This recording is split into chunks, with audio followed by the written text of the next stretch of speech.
नमस्कार प्रिय विद्यार्थियों, आज की ऑनलाइन कक्षा में सभी का स्वागत है और दीपावली की सभी को हार्दिक हार्दिक शुभकामनाएं। और प्रारंभ करते हैं हमारी कक्षा को।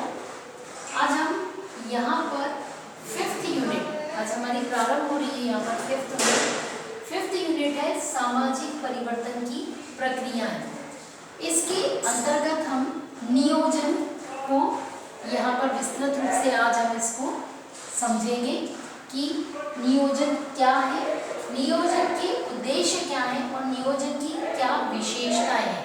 नियोजन अर्थात प्लानिंग, क्या किस कारण से किसी भी कार्य को करने के लिए, नियोजित करने के लिए प्लानिंग की जाती है, उसको हम यहाँ पर जानेंगे। इसके पहले हम थोड़ा सा ये जानने के प्रयत्न करें कि सामाजिक परिवर्तन का होता क्या है, क्यों आवश्यकता है सामाजिक परिवर्तन की, या सामाजिक परिवर्तन के पीछे क्या कारण है।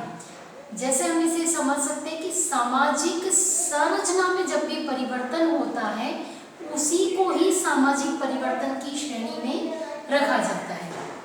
अब प्रश्न ये उठता है कि आखिर सामाजिक परिवर्तन क्यों और कैसे होते हैं। तो हम इसे इस प्रकार से समझें कि जब भी सामाजिक प्रक्रियाओं के अंतर्निहित गतिशीलता ही सामाजिक परिवर्तन के लिए उत्तरदायी होती है या उसको सामाजिक परिवर्तन की ओर प्रवृत्त करती है ना।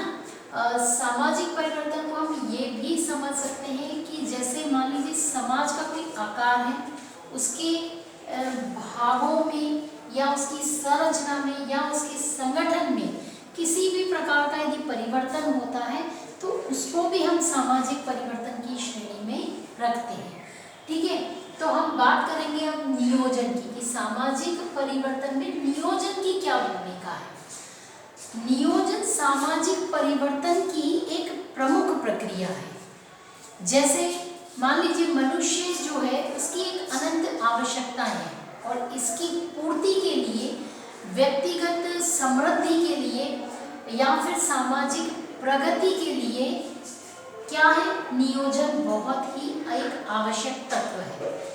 मनुष्य एक विवेकशील प्राणी माना जाता है जो अपनी आवश्यकताओं की पूर्ति के लिए किसका आधार लेता है, विवेक का आधार लेता है।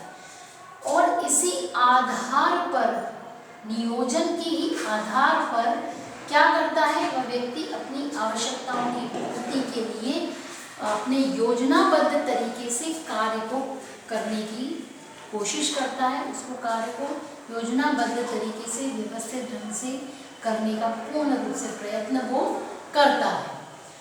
सामाजिक या आर्थिक पुनर्निर्माण में या फिर ये कह लीजिए कि प्रगति के उद्देश्य से यदि देश में जो उपलब्ध साधन हैं उनको यदि एकत्रित कर लिया जाए और व्यवस्थित कर लिया जाए सुनिश्चित रूप से और उसका फिर प्रयोग किया जाए तो इसी को ही हम नियोजन की परिभाषा दे सकते हैं।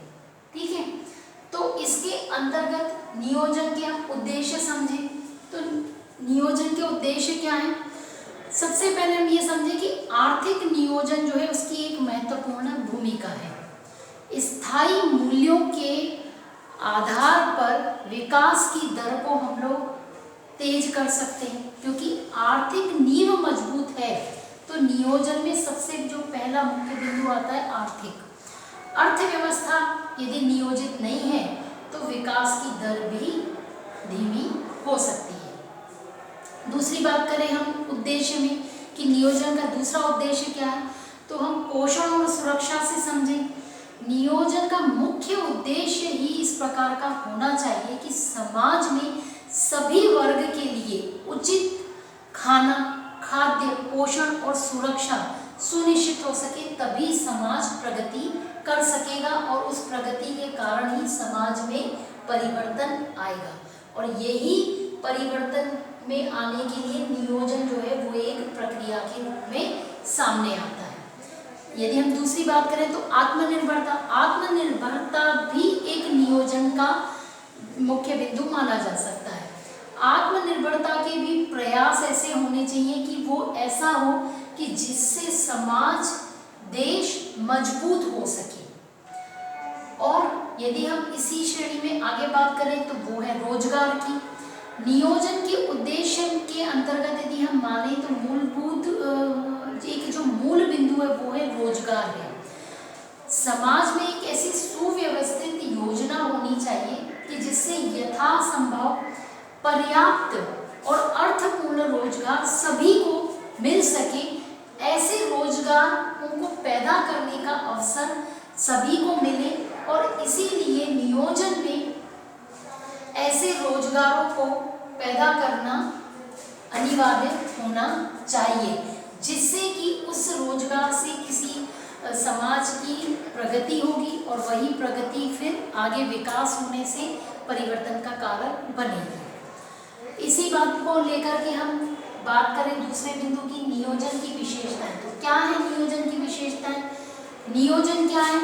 नियोजन को हम वैज्ञानिक पद्धति के अंतर्गत रख सकते हैं, क्योंकि वैज्ञानिक ढंग से जिस प्रकार से हम सभी बिंदुओं को लेकर के हम पिछली कक्षाओं में भी बातें करके आए हैं कि वैज्ञानिक है चरणबद्ध तरीके से किसी कार्य को करना और एकत्रित संकलित करना तथ्यों को, वो वैज्ञानिक विधि है।